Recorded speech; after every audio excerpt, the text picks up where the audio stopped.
दोस्तों, अगर आप चाणक्य के बारे में जानना चाहते हैं तो और उसके पीछे की पूर्व कथा जानना चाहते हैं, क्या क्या घटनाएं आधार बनी उस सारी कहानी का, अगर आप वो सारी घटनाएं जानना चाहते हैं तो आप यहाँ पर सारी कथा सुन सकते हैं। इस कथा में चाणक्य का जिक्र काफ़ी समय के बाद आएगा, क्योंकि ये उससे पूर्व की कथा है। कहानी का आधार क्या है, सारी चीज़ें मैं आपको विस्तार से बताऊंगा। ये पहले की कथा है। अब से कोई 2300 वर्ष पहले की बात है। उस समय भारत में मगध एक बहुत बड़ा और शक्तिशाली राज्य था। उसकी राजधानी पाटलिपुत्र थी। यह पाटलिपुत्र ही आजकल पटना कहा जाता है। उस समय पाटलिपुत्र में महाराज नंद का राज्य था। नंद बहुत प्रतापी राजा था। उसकी सेना बहुत बड़ी थी। इसी नंद की सेना के डर से सिकंदर की सेना ने रावी के पार मगध राज्य की सीमा में आने से इनकार कर दिया था। लाचार होकर सिकंदर को वापस लौट जाना पड़ा था। जिस तरह नंद की सेना विशाल थी, उसी तरह उसका खजाना भी धन से पूरी तरह भरा हुआ था। कहा जाता है कि 99 करोड़ सोने की मोहरें तो हर समय मौजूद रहती थी। नंद बहुत ही उदार, दयालु और न्यायी राजा था। उसके राज्य में सब प्रकार का सुख था। पाटलिपुत्र उन दिनों लक्ष्मी और सरस्वती का नगर माना जाता था। जिसे भी ऊंची शिक्षा प्राप्त करनी होती थी, वह घूम फिरकर पाटलिपुत्र ही आता था। उन्हीं दिनों की बात है। व्याडी और इंद्रदत्त नाम के दो युवक शिक्षा प्राप्त करने के लिए पाटलिपुत्र आए। ये दोनों बहुत धनी परिवारों के बालक थे, पर भाग्य अच्छा न होने से दोनों ही बचपन में अनाथ हो गए थे। इन्हें कहीं से पता चला कि पाटलिपुत्र में वर्ष नामक विद्वान सब विद्याओं में पारंगत है। अतः ये दोनों उसी आचार्य की को खोजते हुए वहां पहुंचे थे। दूर से जिसकी प्रशंसा सुनी थी, पास आने पर उसकी निंदा ही निंदा सुनाई पड़ी। पूछने पर लोगों ने बताया, हाँ, यहाँ वर्ष नाम का एक बुद्धू ब्राह्मण रहता तो है। खैर, बुद्धू हो या बुद्धिमान, जाना तो उन्हें उसके पास ही था। दोनों खोजते हुए आखिर आचार्य वर्ष के घर पहुंच गए। वहां जाकर उन्होंने देखा, आचार्य किसी से बोलते चालते ही न थे। वह अपने जप और ध्यान में मगन थे। उनकी पत्नी से बातचीत करने पर बड़ी विचित्र कथा मालूम हुई। वर्ष और उपवर्ष दो सगे भाई थे। बड़े भाई वर्ष बहुत सीधे और भोले थे। उपवर्ष जरा समझदार और चालाक थे। उन दिनों यहाँ कुछ ऐसी प्रथा थी, स्त्रियां बरसात के दिनों में गुड़ के लड्डू बनाकर किसी मूर्ख ब्राह्मण को देती थी। उनका यह विश्वास था कि ऐसा करने से लड्डू देने वाली स्त्री को गर्मी और सर्दी के मौसम में कोई कष्ट नहीं होता। पर इस तरह के लड्डू बुरे माने जाते थे और जानते बूझते कोई भी ब्राह्मण उन्हें नहीं लेता था। एक बार छोटे भाई उपवर्ष की पत्नी ने इस तरह के लड्डू बनाकर अपने जेठ को दे दिए। भोले भाले वर्ष बिना कुछ सोचे समझे उन्हें ले आए। जब वे घर पहुंचे तो उनकी पत्नी ने उनकी मूर्खता के लिए बहुत कुछ बुरा भला कहा। सुनकर वर्ष ने अपनी पत्नी पर क्रोध नहीं किया। उन्हें इस बात का पछतावा हुआ कि उन्होंने ऐसी मूर्खता की क्यों। बहुत ही दुखी होकर वे घर से निकल गए और वन में जाकर भगवान कार्तिकेय की उपासना करने लगे। बहुत दिन तक तपस्या के बाद कार्तिकेय ने प्रसन्न होकर उन्हें संसार की सारी विद्याएं सिखा दी, पर साथ ही यह भी कह दिया, अपना सारा ज्ञान किसी ऐसे व्यक्ति को देना जो किसी भी बात को एक बार सुनकर ही याद कर लेता हो। उसके बाद वर्ष प्रसन्न होकर घर लौट आए। वह किसी से भी बातचीत नहीं करते थे। इस बात की प्रतीक्षा में थे कब कोई ऐसा शिष्य आए जो एक बार सुनकर ही सारी विद्या को याद करता जाए। इतने बड़े विद्वान की घर की दशा बहुत ही खराब थी। मकान टूटा हुआ था, हर तरफ गरीबी ही गरीबी दिखाई दे पड़ती थी। खाने पीने का प्रबंध भी मुश्किल से हो पाता था। व्याडी किसी भी बात को 2 बार सुनकर याद कर लेता था और इंद्रदत्त 3 बार सुनकर। एक बार सुनकर याद कर लेने की शक्ति उनमें नहीं थी, लेकिन वर्ष से विद्या सीखनी हो तो इसके सिवाय कोई उपाय ही नहीं था कि कहीं से एक और ऐसा बालक खोज कर लाएं जो हर बात को एक बार सुनकर याद कर ले। उन दोनों ने वर्ष को अपना गुरु बना लिया और उन्होंने उसके घर के खर्च के लिए 100 सोने की मोहरें दी और ऐसे बालक की खोज में निकल पड़े जो एक बार सुनी हर बात को याद कर सके। बहुत दिन तक वो दोनों जगह जगह भटकते रहे। कहीं उनकी आशा पूरी न हुई, पर वे तनिक भी निराश न हुए। एक बार वे दोनों कौशाम्बी नगर में पहुँचे और वहाँ एक ब्राह्मण के घर ठहरे। वे अभी आकर बैठे ही थे कि पास में कहीं ढोल बजने लगा। उसकी आवाज़ सुनकर ब्राह्मणी ने अपने पुत्र से कहा, बेटा, यह तुम्हारे स्वर्गवासी पिता का मित्र नट भवनंद है, जो अपना खेल शुरू करने के लिए ढोल बजा रहा है। इतना कहते कहते उस बेचारे की आंखों में अपने स्वर्गवासी पति की याद में आंसू छलक आए। उसके पुत्र ने कहा, माँ, मैं इस देश खेल को देखने जाता हूँ और फिर आकर वैसा ही सुना दूंगा कि तुम्हें यहाँ बैठे ही देखने का सा आनंद आ जाएगा। बालक की इस बात को सुनकर व्याडी और इंद्रदत्त चौंक पड़े। पूछने पर बालक की माता ने बताया कि इसमें आश्चर्य की कोई बात नहीं है। यह बालक सचमुच जिस चीज़ को एक बार देख या सुन लेता है उसे कभी नहीं भूलता। इसी चीज़ की खोज में तो वे दोनों फिर रहे थे। बालक की परीक्षा लेने के लिए उन्होंने उसके सामने बड़े मुश्किल और लंबे लंबे वाक्य बोले। बालक ने उन सबको ज्यों का त्यों दोहरा दिया, कहीं किसी प्रकार की कोई भूल न की। इसके बाद व्याडी और इंद्रदत्त उस बालक के साथ नट का खेल देखने गए।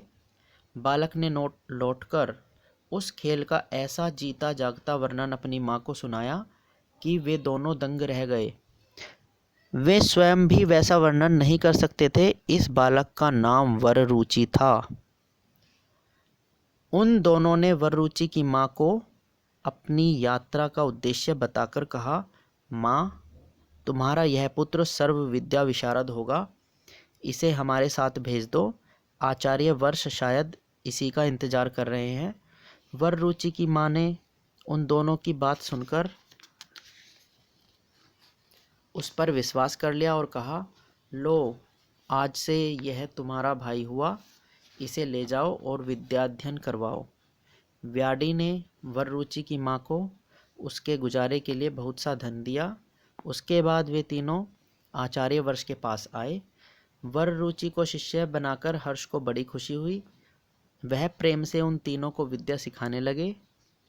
एक बार आचार्य बोलते, सुनकर वह सारी बात वररुचि को याद हो जाती। उसके बाद वररुचि उसे दोहराता और 2 बार सुनकर वह बात व्याडी को याद हो जाती। व्याडी के दोहराने पर 3 बार सुनकर सारी बात इंद्रदत्त को याद हो जाती। देखते देखते वे तीनों सब विद्याएं सीख गए। सब और आचार्य वर्ष की धूम हो गई। विद्यार्थियों के झुंड वर्ष के शिष्य बनने के लिए आने लगे। संस्कृत का व्याकरण बनाने वाले पाणिनि भी इन्हीं शिष्यों में से एक था। आचार्य वर्ष की योग्यता से प्रसन्न होकर महाराज नंद ने उनका बहुत सत्कार किया और उसे बहुत सा धन दिया।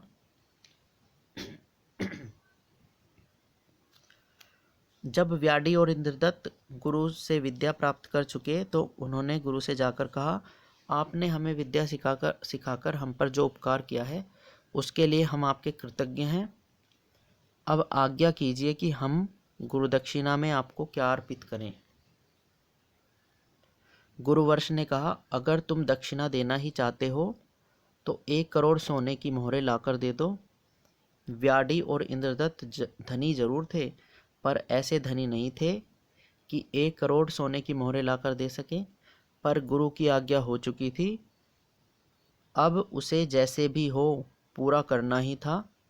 जिस गुरु ने इतनी बड़ी रकम मांगी थी, उसने उसे प्राप्त करने की विद्या भी सिखाई थी। इंद्रदत्त और व्याडी वररुचि के पास पहुंचे और बोले, भाई वररुचि, गुरुजी से 1 करोड़ सोने की मोहरें मांगी हैं। इतनी मोहरें तो महाराज नंद के सिवाय और किसी से नहीं मिल सकती। तुम भी हमारे साथ चलो, तुम्हारे प्रभाव से महाराज आसानी से इतनी रकम दे देंगे। वररुचि ने कहा, अच्छा चलो चलते हैं। उन दिनों महाराज नंद ने अयोध्या में पड़ाव डाला हुआ था। तीनों अयोध्या की ओर चले। संयोग ऐसा हुआ कि जिस समय वे तीनों अयोध्या पहुंचे, महाराज नंद की मृत्यु हो गई। सारी अयोध्या में शोक छा गया। ये तीनों बड़ी दुविधा में पड़े।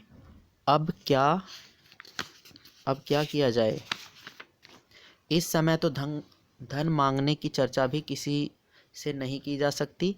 नया राजा कौन बनेगा और कब बनेगा, फिर वह एकाएक इतनी बड़ी धनराशि देगा भी या नहीं।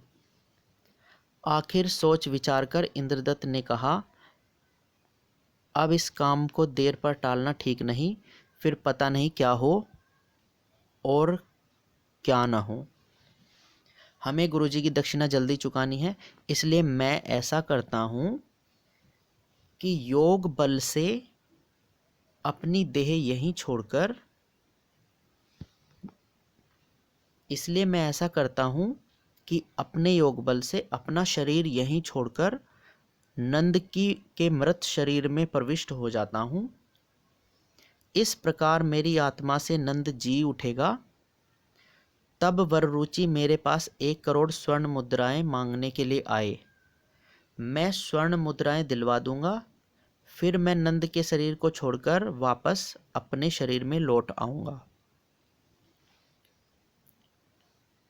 तब तक व्याडी यहीं मेरे शरीर के पास रहे और उसकी रक्षा करता रहे। मेरे शरीर को किसी तरह का नुकसान न पहुंचने पाए, जिससे मैं अपने शरीर में वापस लौट सकूं। योजना ठीक थी। इसके बाद इंद्रदत्त ने योग बल से अपना शरीर छोड़ दिया और उसकी आत्मा नंद के मृत शरीर में प्रविष्ट हो गई।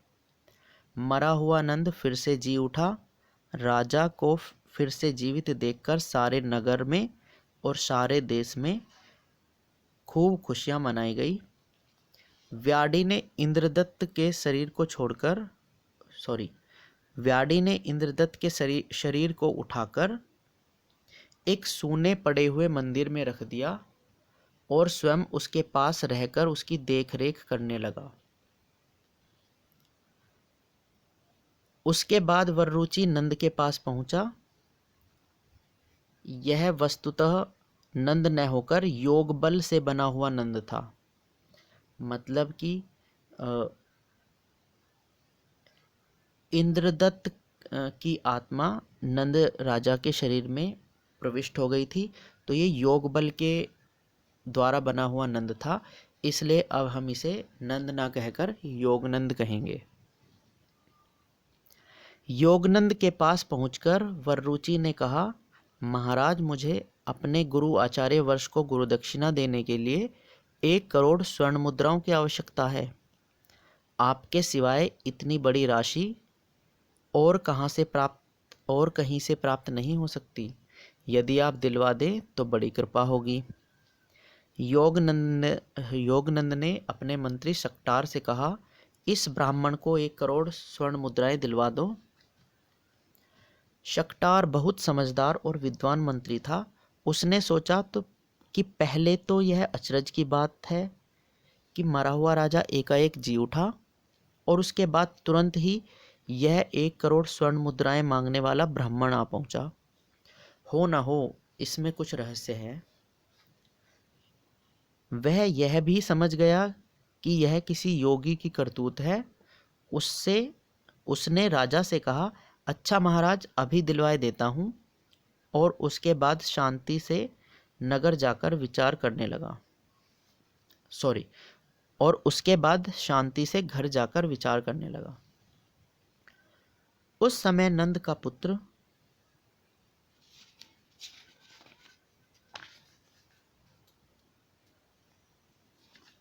अच्छा आगे बता देते हैं।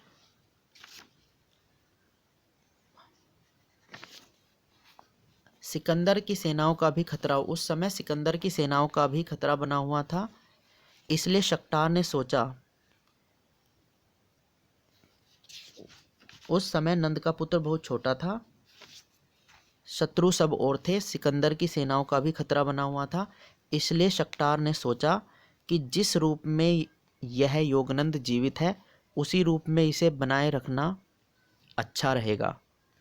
इसका उपाय उसे यही सूझा कि उस समय अयोध्या में जितनी भी लाशें बिना जली पड़ी थी उन सबको जलवा दिया जाए।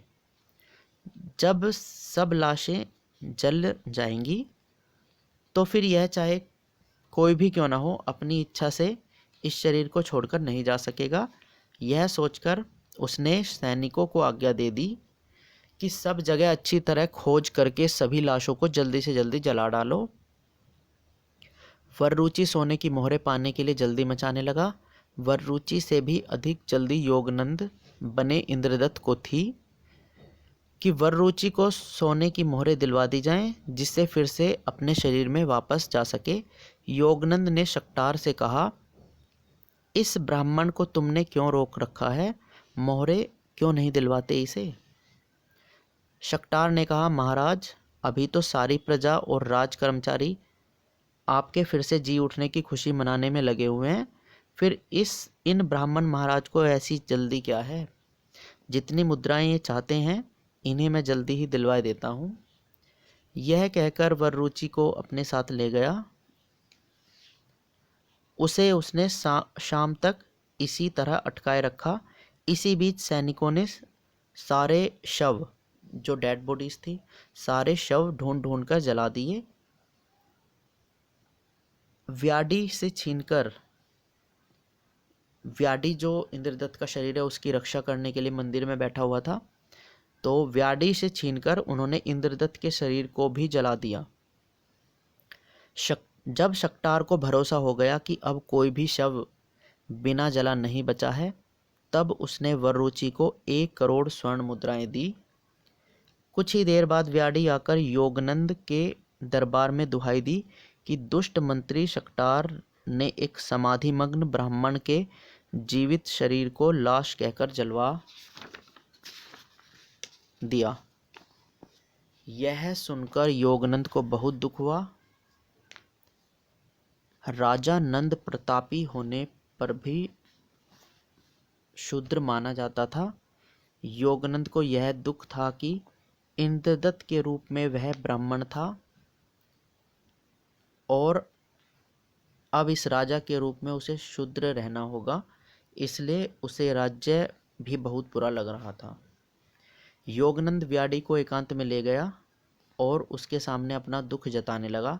व्याडी ने उसे जैसे तैसे तसल्ली दी और कहा, इस शक्तार से संभल कर रहना, यह बहुत ही कुशल मंत्री है, यह तुमको पहचान गया है, मौका मिलते ही तुम्हें समाप्त करके असली नंद के पुत्र को राजा बनाने का यत्न करेगा। इसलिए तुम वररुचि को अपना मंत्री बना लो, वह शक्तार से भी अधिक विद्वान है, उसकी सलाह पर चलकर तुम अपना राज्य पक्का कर सकोगे। इतना कहकर व्याडी तो वररुचि से स्वर्ण मुद्राएं लेकर गुरु को दक्षिणा देने चला गया। उधर योगनंद ने व्याडी की सलाह मानकर वररुचि को अपना प्रधानमंत्री बना लिया। वररुचि को इतनी विद्याएं आती थी कि वह हर बात के रहस्य को पहचान जाता था। इस कारण लोग कहने लगे कि वररुचि के शरीर में सरस्वती देवी रहती है, वही इसे सब बातों के भेद बता देती है। अब आगे की कथा मैं आगे बाद में सुनाऊंगा। इसी में फिर जो ये योग बल के द्वारा बना हुआ योगनंद है, इसकी कथा आगे चलेगी और इसी नंद से जो चाणक्य है उससे अपना प्रतिशोध लेंगे और वररुचि का आगे क्या क्या उसमें आएगा, कैसे कहानी का आधार बनेगा, शक्टार के साथ ये योगनंद जो है ये क्या करेंगे मिलके, ये मैं आगे की किसी वीडियो में आगे आगे कभी इसको कथा को कंप्लीट करूँगा।